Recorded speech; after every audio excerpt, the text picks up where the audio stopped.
तो आज की क्लास में हम कंप्लीट करेंगे क्वेश्चन नंबर 7 12th क्लास की फिजिक्स से चैप्टर नंबर 2 का। इसके 6 क्वेश्चन कंप्लीट हो चुके हैं, उनकी प्लेलिस्ट बनी हुई है 17 2022 और 23 के लिए। वहां से आप सभी क्वेश्चन जो हैं उनको आप कंप्लीट कीजिए और किस प्रकार से कंप्लीट होते हैं उन सब का एनालिसिस कीजिए और हल कीजिए इससे पहले वाले सभी क्वेश्चनों को। तो देख लेते हैं आज का क्वेश्चन नंबर 7।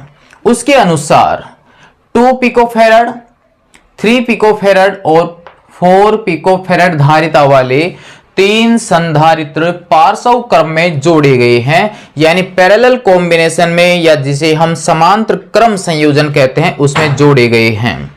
यानी हमारे पास 3 संधारित्र हैं और उनकी धारिताएं दी गई हैं, अलग अलग उनकी धारिताएं हैं और वो तीनों संधारित्र जो हैं वो पैरेलल में जोड़े गए हैं, यानी समांतर क्रम में जोड़े गए हैं।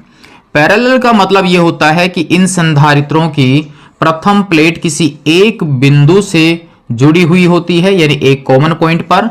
इसी प्रकार से इनकी सेकंड जो प्लेट होती है वो किसी एक कॉमन बिंदु पर जुड़ी हुई होती है। यहां पर एक विद्युत स्रोत लगा हुआ होता है और यहां पर एक की लगा सकते हैं धारा का प्रवाह स्टार्ट करने और बंद करने के लिए।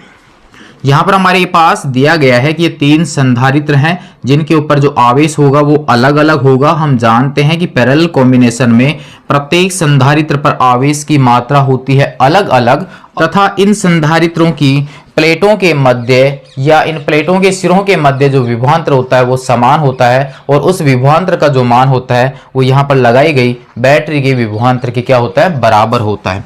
यहाँ प्रश्न में दिया गया है सेकंड में कि यदि संयोजन को 100 वोल्ट के संभरण से यानी पावर सप्लाई से जोड़ दिया जाता है तो प्रत्येक संधारित्र पर आवेश ज्ञात कीजिए, यानी प्रत्येक संधारित्र पर आवेश कितना है ये हमें ज्ञात करना है। तो माना कि ये जो संधारित्र है जिसकी धारिता C1 है, इसकी धारिता C2 है, इसकी धारिता C3 है।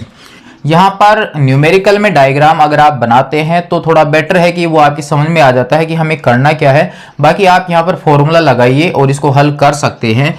यहाँ पर जो आवेश है उसकी मात्रा Q1 मान ली, इस संधारित्र पर Q2 और यहाँ पर आवेश की मात्रा कितनी Q3।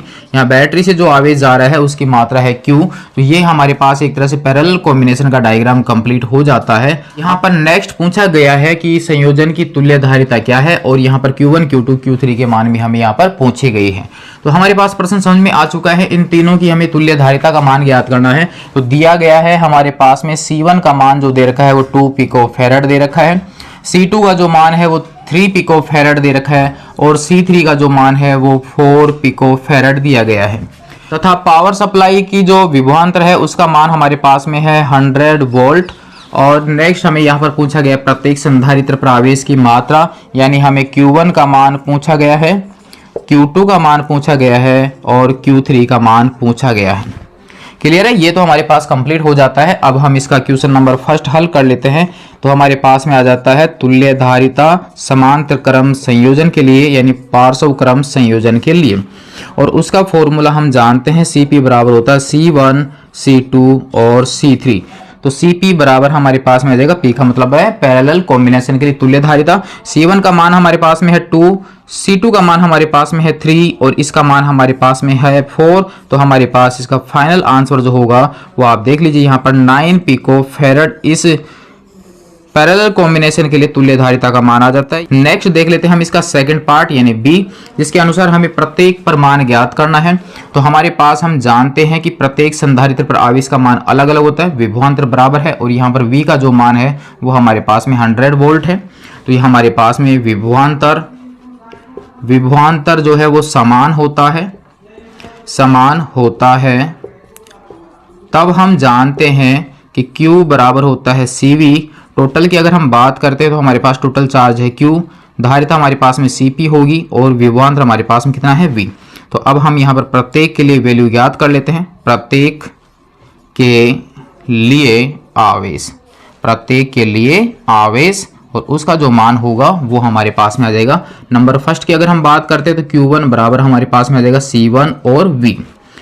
C1 का मान हमारे पास में है 2 × 10⁻⁻12 और V का मान हमारे पास में है 100 और कंप्लीट हमारे पास में आ जाता है 2 × 10⁻10 वोल्ट। क्लियर है। सेकंड हमारे पास में जो वैल्यू आएगी वो आ जाएगी दूसरे संधारित्र पर आवेश की मात्रा, तो Q2 बराबर हमारे पास में आ जाएगा C2V। C2 का जो मान है हमारे पास में 3 इंटू 10⁻⁻12 आ जाता है और V का मान हमारे पास में 100 वोल्ट है, तो कंप्लीट हो जाता है 3 इंटू 10⁻10 वोल्ट। इसी प्रकार से नंबर थर्ड की अगर हम बात करते हैं तो हमारे पास में आ जाता है Q3, वो हमारे पास में आ जाएगा C3V बराबर 4 इंटू 10⁻12 इंटू 10⁻2 बराबर 4 इंटू 10⁻10 वोल्ट। ये हमारे पास प्रत्येक संधारित्र पर आवेश की मात्रा प्राप्त हो जाती है। तो ये हो गया हमारे पास में क्वेश्चन नंबर सेकंड का बी कंप्लीट, और हमारे पास में आ जाता है 2 इंटू 10⁻10, 3 इंटू 10⁻10, 4 इंटू 10⁻10। ये तीनों आवेशों का जो टोटल होता है वो किसके बराबर है? Q के बराबर है। तो आप यहाँ पर आंसर की जांच भी कर सकते हैं कि आपका आंसर सही है या नहीं। तो टोटल आंसर हमारे पास में है Q, जिसकी वैल्यू अगर आप चाहें तो निकाल सकते हैं। यहाँ पर Cp का जो मान है वो आपके पास में आया है 9 इंटू 10⁻12, क्योंकि पिको फेरेड है, और V का मान हमारे पास में है 100, तो हमारे पास में आ जाता है 9 इंटू 10⁻10 वोल्ट। ये हमारे पास टोटल है, और इधर से टोटल करके देख लीजिए 2 और 3 5 और 4 कितना हो जाता है 9, तो हमारे पास ये टोटल तीनों का योग 9 है, और हमारे पास टोटल आवेश भी कितना है 9 है। तो ये हो जाता है आपके पास आंसर कंप्लीट इसका।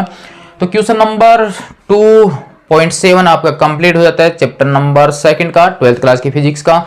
फिर भी यदि कोई समस्या आती है तो आप कमेंट्स में बता सकते हैं, नोट कर लीजिए आप इसको यहाँ तक। नेक्स्ट भाग में हम देखेंगे इसका क्वेश्चन नंबर 2.8। तब तक के लिए धन्यवाद।